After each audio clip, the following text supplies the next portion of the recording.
let's start with this one. CJ was on Sportsnet 960. I don't know which city that's in. But it says when Vegas assesses how their playoffs ended, they'll see that they had 10 goals in their last 8 games that weren't empty netters, and they'll likely conclude the priority should be to get an elite sniper. So the question I have for you guys is, why will Patrick Laine be a Vegas Golden Knight? Well, first off, shout out Mr. Chris Johnston from Sportsnet Calgary. Is Sport SN 960 Calgary? Yeah, if you knew everything about hockey like I do. Yeah. Did you? Okay, Mike, be honest. Did you search it up before you? No, I know where knows. Chris Johnston is. Mike knows. My bad. Like, but I think I think that would be so dumb. Like, yeah, I think that'd be just so dumb. Yeah, like, yeah. I mean, Vegas all around has just such a deep roster, and it wasn't because of their lack of scoring that the fact wasn't the reason that they lost. The You reason don't that they think lost, so? no, the reason they lost is because they're cocky. The reason they lost is because they were cocky. They did not play well as a team. They just decided to play like heroes, and Dallas took advantage of that. I think they. Yeah. I mean, dude, they have one of the best top 6 in the NHL. Well, I argued that Vegas is the deepest forward team in the West. I think so. Honestly, Yeah. I think so. Like, you have their top 6, which you don't even have to go over. And then, I mean, yes, you had some guys like Paul Stastny who were a little underwhelming. But then overall, like Max Pacioretty, goalless in 8 games. Yeah.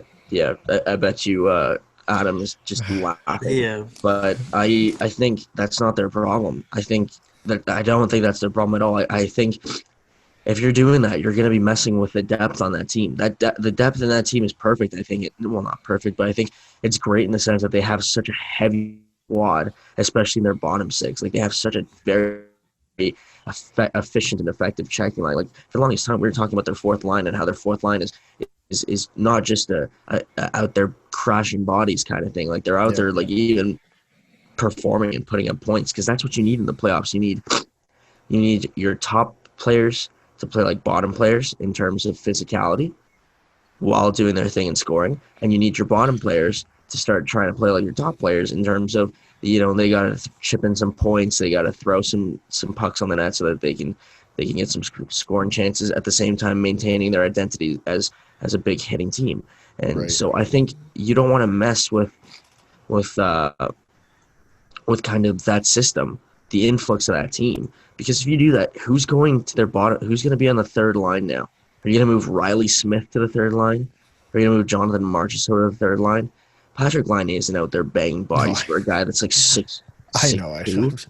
That guy got murdered by, what's his name from Buffalo? Ristolainen? No. Jake McCabe? Yeah, Jake McCabe ended him. And, like, I haven't seen, I think Laine, ever since then, has just been scared. Yeah. I don't see that guy using his big body at all. So I wouldn't want to mess up that kind of system that they got. I wouldn't want to mess up the flow that they got in that lineup. Well, because the thing with Vegas is I'm not a big guy who says you have to have a left-handed guy on the left and a right-handed guy on the right.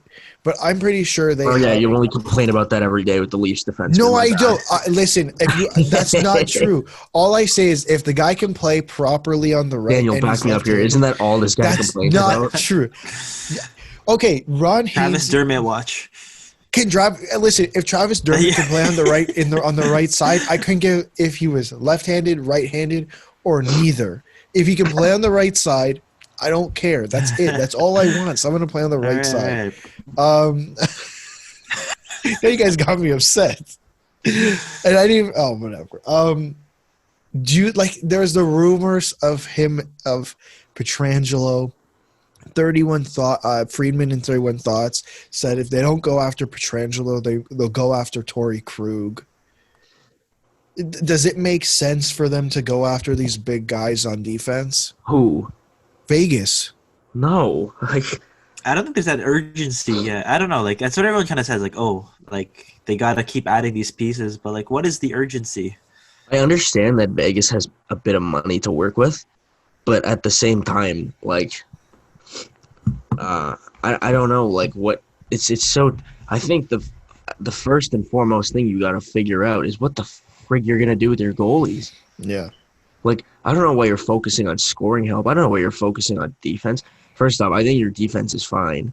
I think you have a great two pairings of McNabb and Schmidt, and then my favorite night by far, Shea and Marty. He's still there for another year. Yeah. I don't see you guys needing to really address that at all.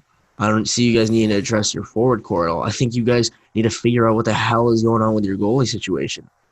Because you have goalies that you're about to be paying like $13 million for goalies. That's not feasible. That I'm going to tell you is not feasible. And that you got to figure out because you can't have Marc-Andre Fleury and then Robin Leonard, who's going to get a multi-year extension on the same squad. It's not right. It's just you can't have that much money tied up in goalies. So you like that's what I'm doing if I'm Vegas. I'm not looking at scoring help. I'm looking at my coaches to motivate my players better. I'm looking at my coaches to get these players to stop being cocky and dial in. But I'm not looking at anything else but my goalie situation first and foremost. Yeah. Do you think the team? Do you think Kelly McCrimmon and George McPhee regret firing Gerard Gallant at all? Ooh. The big one. Because it never made sense. It just felt like they fired Gerard Gallant because they really wanted Pete DeBoer.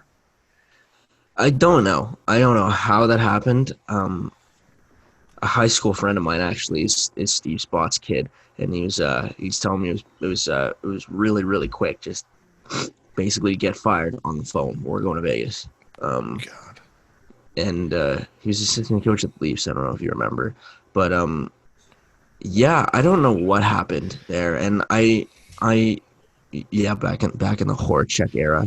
Thank you. Dark days. Thank you. Dark days. But I mean, I won't sleep tonight. you're too triggered after being. So run my head through a wall to forget about it. But no, I think they do miss Gerard Gallant because I don't think they would have been as in their head because I think they would have been playing more for their coach if they still had Gerard Gallant. Because if any team that has played for Gerard Gallant, they've always bought in for that guy. That guy would go through brick walls for his players, just like his players would in turn jump off mountains for him. Right. So I think they would have been more dialed in. None of these players had loyalties to Peter DeBoer. They had loyalties to their first coach. To their first coach that was unjustly fired. And I think they did, like you said, like they had that relationship with Gallant. They developed, like, think about the guys who got there and were just kind of thrown out by their own teams. Alex Tuck, William Karlsson, like Riley Smith and Jonathan Marchessault were practically just given away. Shea Theodore. Right? Like, you don't have to go into the Shea Theodore details again. Yeah, you can thank Kevin Bieksa for that one. Okay, Daniel's triggered too. No one on this podcast is sleeping tonight.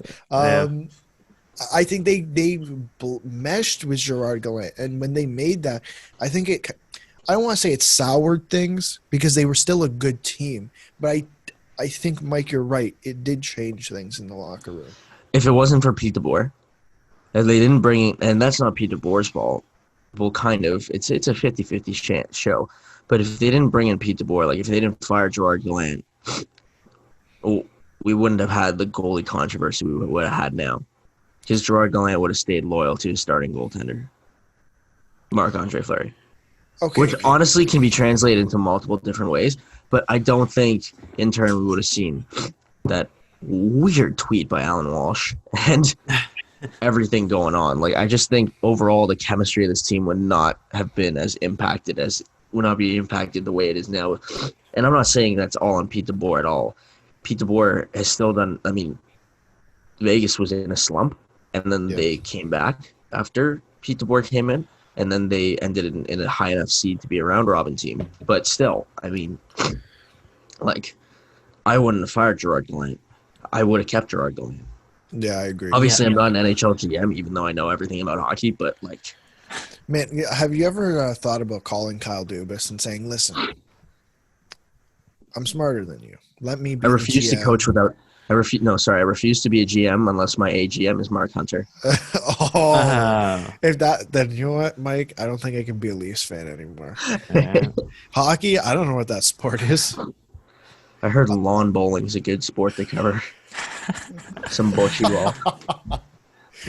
Oh, Daniel, anything about the Golden Knights? Yeah, I kind of think was what we said before, like this degree of urgency of like they want to win it right away, and I think this is the first year that you actually kind of saw the cracks in what has been like the last 2 or 3 years of them kind of like winning it at everything in terms of getting the players they got, in terms of how far they've gone to the playoffs, and how kind of lucky they've been with trades. And to be honest, I would have kept Gerard Gallant. Like at the first sight of things, kind of there was a struggle there. They weren't tanking it, but I think they could have gone kind of right through it with him. Pete DeBoer's good coach too. It's just I don't think he has that locker room the same way. I completely agree with you guys on that point. And yeah, I think like the goaltending thing, that's something that I really want to keep following. It's such a crazy storyline. I'm already invested in as a huge Fleury fan. Not saying he should start over Robin Leonard, but it's just something I would want to follow and see how the Knights really kind of figure that out, because that's such a complicated situation. Yeah. He's such Sorry. a world junior legend. He is, even though he didn't win a gold medal, but it's okay. He won in the Olympics while not playing, Yeah. but he still won the Oh, Olympic even the better. Olympic gold medal in 2010.